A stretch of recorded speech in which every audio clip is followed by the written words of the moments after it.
Welcome to Your Vote, yourTV's extensive coverage of the 2025 federal election. I'm Mark Rockburn, and joining me for the next half hour will be the Conservative candidate for the riding of Northumberland-Clarke for their 45th general election, Philip Lawrence. Philip, thanks for taking time out and coming in as we start the 45th general election campaign. Yeah, I know it's exciting, as probably a lot of folks out there know. It is my third campaign, but you know, the juices started pumping just like the very first campaign at the beginning of it. Stopped over at the campaign office before we filmed today, and everyone's excited. It's a beehive of activity, and looking forward to it. It's such a wonderful exercise of our democratic rights, right? And it's what separates Canada from many other countries in the world, in that the people get the opportunity to choose who their leaders are. As you stated, it's your third kick at the can. In 2019, you defeated the incumbent Kim Rudd. You had 27,385 votes.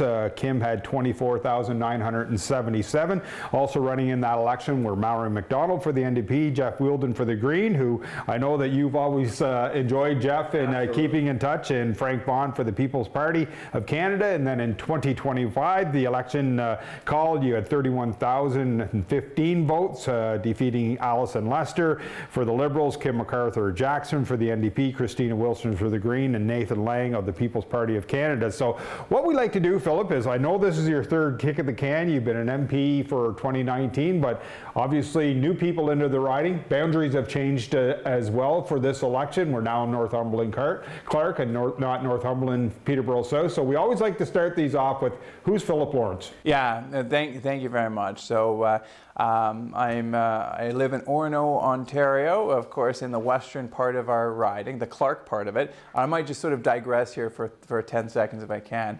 Of course, there was redistribution, and because the population had grown, we had to reduce the size of our riding, and unfortunately, we've lost the Peterborough South part of our riding. So to all the people in Peterborough South, I know you'll have great representation. I'm sure Michelle Ferrari will do an amazing job for you. But that meant that the riding was really Northumberland, and what was used to be known as Clarke is now later got merged with Darlington to form Clarington. But we kept the Clarke name alive, and for those folks who have a couple gray hairs like me, they'll remember Clarke. And so I thought that was a great memorial there to all the great things that were accomplished in Clarke. And so I've got a couple of children, married for 20 years now. I can't believe that, man, I'm getting old. And of course, I've served as I'm a lawyer by trade, served underneath Andrew Scheer, Aaron O'Toole, and now Pierre Poilievre. Have had a number of shadow cabinet posts, including the shadow cabinet critic for revenue, as well as for now transportation, and also did a little stint as business development. As you stated, Phil, lawyer, practiced law, tax law, got your lawyer from Osgoode Hall, right. Correct? Yeah. You then got your MBA, and I can't remember, I did not write that. It's Schulich School of Business there, yes. It's York University, both are York University, right? We like to put on airs and call it Osgoode Hall and Schulich School of Business. The reality is York University, right? Then you got into financial services. Yeah. What prompted you to make that decision to leave financial service? And you and I have talked before, you had a successful business in financial services, to make the jump to get into politics. Yeah. Oh, to make the jump to get into politics, yeah. So it was back in 2017, 18, and to tell the full story is I actually had run for a nomination back right out of law school, and then sort of put that away and focused on my career and my family and everything like that. And actually started door knocking with this young buck, energetic guy who's run from door to door. We now know him as the minister, David Piccini, the Honourable David Piccini, and started to hear at that point some of the issues that Canadians were starting to feel. They weren't as acute, as to be fair, as they are now 5 years later. but people were already starting to struggle a little bit, and things were not headed in the direction. I believe our tagline was back in 2019 when I ran under Andrew Scheer was a time for you to get ahead. And increasingly, unfortunately, Mark, people feel like they're getting behind. And I still believe, as I'm sure many people do, that Andrew Scheer would have been an amazing Prime Minister.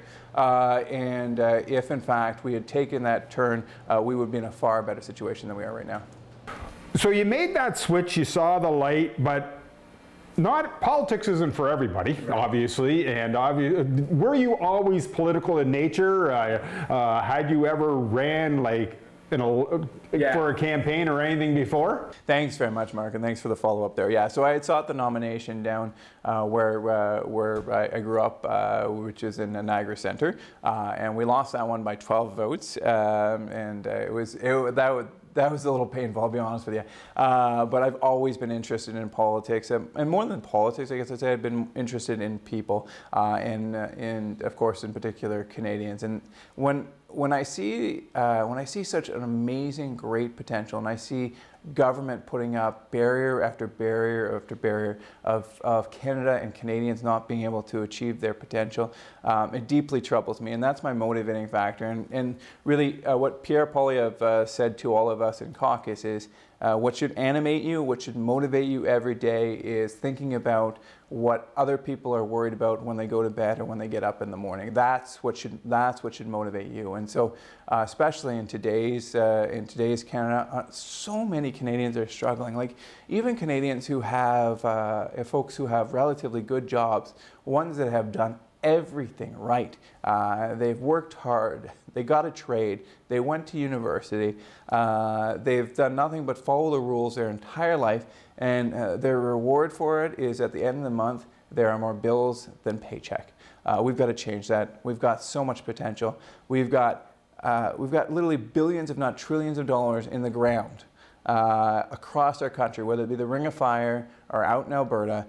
We need to bring those resources to market. And as Shadow Minister for Transportation, I was glad to work and to push the current Liberal government, although I'll be honest, not to receiving ears, as it were, to get more infrastructure in place, to get those resources to market, right? And we've seen it. It's only highlighted. It's been exacerbated by what's happened underneath the Trump tariffs, right? And so we can be a prosperous nation.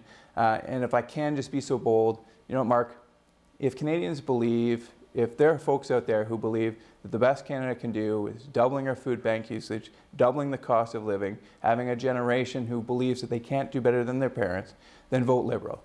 However, if you believe it's time for a change, if you believe that we can be a prosperous nation, if you believe that we can have the highest standard of living in the world, if we can once again regain the dignity on the international stage, then think about voting for a change and voting for Philip Lawrence.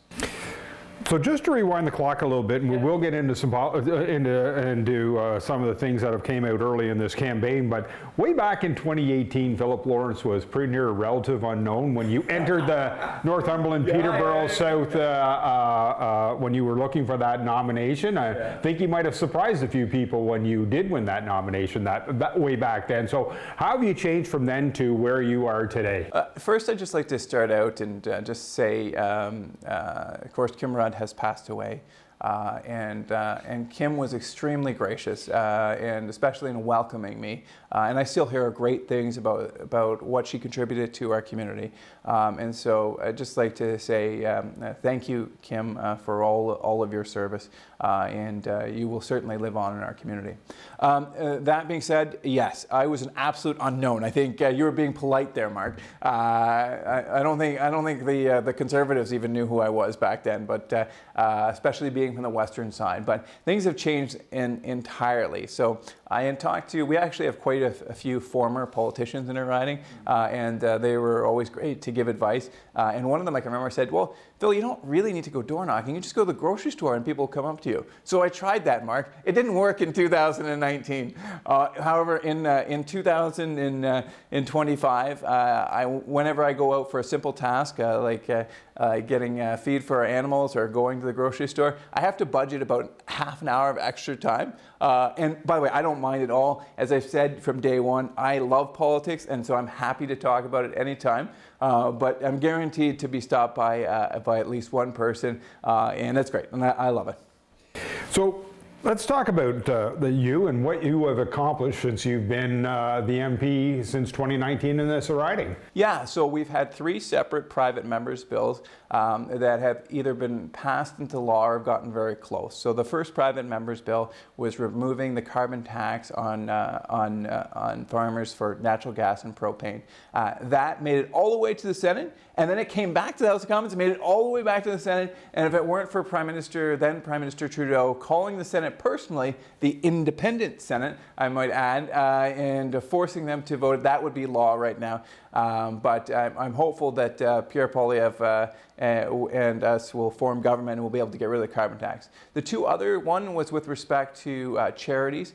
There's something called direction and control, but it's a little bit of a technical thing. The idea is that it cut red tape and allowed Canadian charities around the world to do more work more efficiently and to help more people at the end of the day. That made it all the way to the Senate as well until the Liberals added into their budget. And so very proud of that work. And then finally, my final private member's bill was an omnibus bill on human rights that did things such as restrict the ability of multinational corporations to fund cluster munitions and landmines. That made it all the way to the Senate as well, and unfortunately this election it got kiboshed. So those are some of the things I've done individually, as of course so proud of the work to be working alongside of common sense conservative leader Pierre Poilievre in pushing for to axe the tax, fix the homes, build the, oh my goodness, I broke that, I'm fired now. Fix the budget, build the homes, and stop the crime there. You also sponsored a Senate bill as well, 216, correct? To amend the Income Tax Act? Yeah, that was 216 was the direction and control bill. Oh, okay, sorry, but yeah, just because I did have the 3 written down as to one, then you said the other one, so I was just confused for that. So you guys have wanted this election for a while now. Yes. Obviously, the numbers you guys had seen in the polls, the direction of Canada, the voices that you heard. Are you ready now for this election? Now that the early on, the Prime Minister has changed to Mark Carney, depending on what you look at polls and read the tea leaves, maybe it's not the time, but is the time now that, are you, Philip, ready for this election? I'm so ready. And I mean, certainly you could say, well, Phil, you wanted the election because of the polls. Well, what are polls? They're public opinion. The public is done with this Liberal government, right? And they've had a little bit of a resurgence in the polls, but I think that's pretty soft support. And I'm fully confident that at the end of this election, that Canadians will support Pierre Poilievre for Prime Minister. And I've done some door knocking in the GTA in Whitby and Hamilton East as well. And I've got to say the response has been overwhelmingly that they support Pierre. And in our riding, I'll tell you, I was just out in Bewdley. I was out door knocking there. The support was unbelievable. We had so we asked people who are supporters or not, and we keep numbers of that. We literally had, Mark, we had more folks who wanted our signs than but less people that didn't support us. So we had a support rate of over 70%. And so I'm not saying that's what it's going to be, and I will work hard every day to earn every single person's vote, but very confident about Northumberland-Clarke and how Pierre Poilievre is being received. Certainly you have, as we stated, increased your voter share every time, 27,385 in 19, 31,015 in 2021. So certainly you are starting with boots on the ground and a pretty good head start on your competition as we've seen this riding slowly turn conservative, not only federally but also provincially as well. And sometimes they don't always go hand in hand, but it certainly is looking that right now. Yeah, and I'll start out actually with a nonpartisan note on that. Over the last couple federal elections, and I think it's probably true provincially as well, but I haven't looked into that. We have had one of the highest turnout rates in all of Canada, which is amazing, and that really has to do with how engaged our people are, how much our people care here in Northumberland-Clarke. Also, quite frankly, political volunteers of all stripes, right? Liberals, Conservatives, NDP.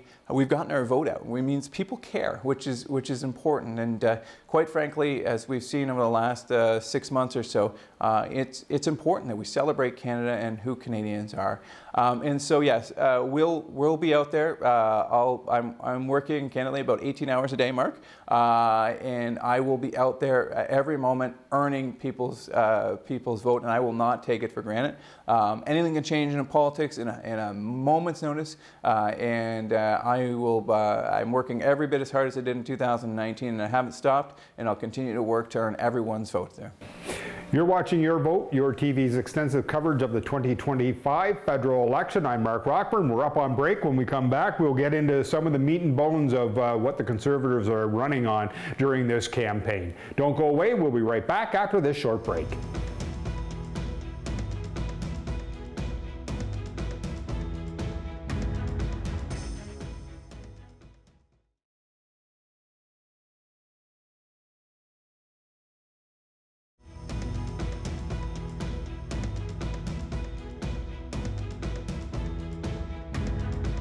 Welcome back to Your Vote, yourTV's extensive coverage of the 2025 federal election, the 45th general election in this country. So, Philip, like we stated, you wanted this election, you got the election. So one of the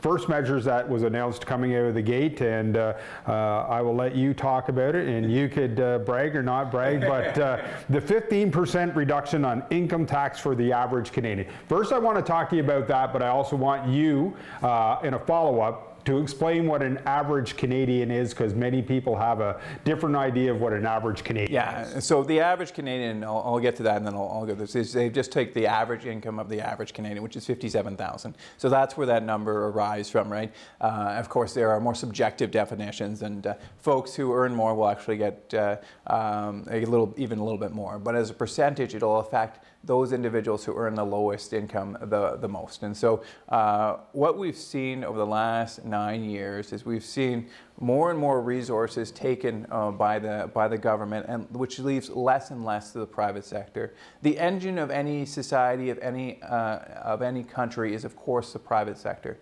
So as you take more and more resources from the private sector, you slow that car down slower and slower and slower. And so we've seen that, and that's why Deputy Governor of the Bank of Canada, Carolyn Rogers, said that we are in a break glass moment with respect to productivity. You simply cannot drive a car without gasoline or without electric power. And so this government has slowly sapped the batteries of our EVs. And so we need to recharge that battery. And how we're going to do that is return more money.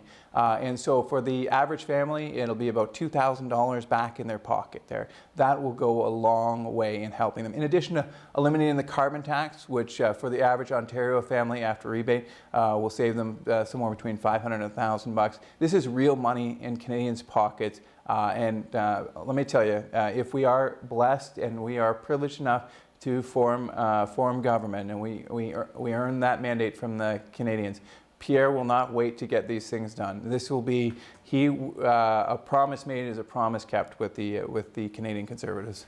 You said in your answer that Canadians that earn a little bit more will get a little bit more of a break. Mm-hmm. Is that not opposite thinking of, if you have a little more, you're probably better off than those ones that don't have enough? Right. So that's a great question. So as a percentage, those who are at the lowest end of the economic spectrum will save the most. They'll save the largest percentage, right? And I actually said that wrong, and I appreciate the opportunity to correct it. We will all save. We'll see what the details are. I don't want to overcommit or overpromise, but at the end of the day, those who earn the least will save the most on a percentage basis. That's what I thought you meant to say, and I just wanted to give you the opportunity to clarify that, just so I didn't... 5 years in, I still make mistakes, Mark. We all still do, so no one is perfect where no one doesn't make mistakes, and obviously admitting that is what you need to do. So obviously the other big topic here is the tariffs and the fight against Donald Trump in the United States, a partner that we had called friends for many years, and that seems to be wavering, and across the board here in all across Canada, that the old the saying a couple of weeks ago was, he must have really pissed everybody off in Canada, because even Quebecers are calling for national unity at a time like this. And I say that jokingly, but we do see those numbers in Quebec where, the Bloc Québécois is not put away, but certainly national unity is the way. So the tariff fight is real. So how are your Conservative government, if formed, fight these tariffs and fight and deal with Donald Trump as it is, right? Yeah, ultimately it will come down to the woman or man in charge, and I believe that Pierre Poilievre is the best person to negotiate it. I've seen Pierre up close and personal. I've never seen an individual who's smarter, quicker, more intelligent, and quite frankly, will put up a bigger fight than Pierre Poilievre. And there's a reason why Donald Trump endorsed Mark Carney, because he'd much rather deal with someone weak and feckless like Mark Carney as opposed to someone strong and intelligent like Pierre Poilievre. What do you say to those people watching this show that say they don't think they can trust Pierre because he just doesn't seem honest and upfront and with his answers? Yeah. So what I've heard is that whenever I ask people about Pierre, most people are generally very, very positive. Some other folks will point to some style things. I will tell you, in terms of answering a question, there's actually been no politician, probably since Brian Mulroney, who has answered questions as directly as Pierre Poilievre. And for those of you, occasionally I get the, well, it's just slogans with Pierre. We will have it all online. And Pierre is actually one of the most detailed guys I've ever met. And we will outline everything we're going to do so they can do it 100%. And I would just tell them, like, you know what, I've had the opportunity to get to know Pierre Poilievre. We've had Pierre down to our riding. He is a wonderful, passionate, hard-working Canadian. I'd give you a story actually as well. So I had an intern, so Pierre came and talked to our Conservative interns, and my intern actually asked him, Pierre, you know what, there's a lot riding on your shoulders. Clearly things are not going well in Canada, and if you don't get things turned around, really, who will? Pierre started to well up because he felt the responsibility. This is a guy who's a dad to a couple of children, including one that's autistic, that lives for those children. This is a deeply caring, compassionate, loving man, and I would tell you, don't buy the caricature that's on the CBC. It's not true. So let's bring this back to this riding, Northumberland-Clarke, and talk about what Philip's going to do here, because we have a diverse riding here.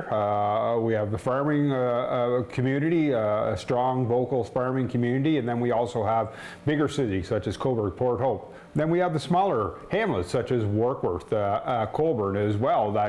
So it's a diverse area that you have many balls in the air of trying to deal with, because not every issue is the same in every location. That's 100% correct. There are root issues that, though, do lift all boats, and so if we look at the fact, for example, the income tax cut, that will return more money to your pockets, whether you're a farmer, a business owner, or you're a worker in one of our great manufacturing plants here in Cobourg or Port Hope or elsewhere. And so those critical things will grow. When I look across, so whether I'm talking, Mark, either to a small business person on the main street of Cobourg, or whether I'm talking to a manufacturing plant and a worker in Port Hope, or a farmer out in Crammy, they all come to me and they say, you know, something just doesn't feel right here, Mark. It wasn't like this 9 years ago. And so one of the things that we want to bring back is we want to bring back hope. And there are a number of substantive ways we can do that. One, we can limit government expenditure with a dollar for dollar rule. That over expenditure in the past 9 years has led to inflation, which means the cost of everything has increased. Secondly, we can have a resource positive policy that allows for the extraction of resources. And you might go to Phil, I haven't seen the mine in Coburg lately. Well, the reality is if we get those important critical elements or natural gas out of the ground, it helps economy coast to coast. It'll help manufacturing in Coburg. It'll allow our farmers to be more successful and more competitive. It'll grow our entire economy. And third, we need to focus on some of the issues that have the underlying root causes of some of the crime that we have seen in Coburg and Port Hope and other parts of our area. I've talked to folks out in even rural communities. In rural communities, including in my home of Orono, it's not uncommon to leave your cars unlocked, right? And up until recently, that has never been a problem. People in the most rural, remote communities in our riding now have to lock their cars at night because they're afraid of someone who's likely addicted to a substance wandering in and taking and breaking into their car. We can do better than this. Like after 9 years or 10 years, this Liberal government just does not deserve a fourth mandate. It's time for a change. It's time to return to prosperity.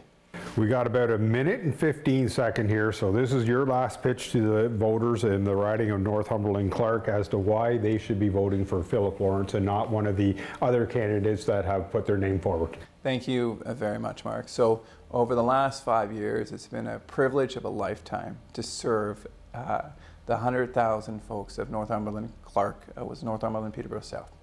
It has been an amazing opportunity. I've worked hard, and I hope that you have seen that, and I would say, but that's not the reason to vote for Philip Lawrence and Pierre Poilievre and the Conservative Party. The reason is our future. If you believe that Canada should be condemned to an ever-declining productivity, a smaller economy, an opioid crisis going out of control, then consider voting for the Liberals. But if you believe that Canada can do better, if you believe that Canada is the greatest country in the world, that we can have the highest economic growth, that we can be the freest place on earth, then vote for Philip Lawrence, Pierre Poilievre, and the Common Sense Conservative team. Philip, thanks for coming into the studio. I appreciate it. Best of luck on the campaign trail, and we'll see you again sometime, I'm sure. Perfect, thanks. You've been watching Your Vote, yourTV's extensive coverage of the 2025 federal election. We'll see you again.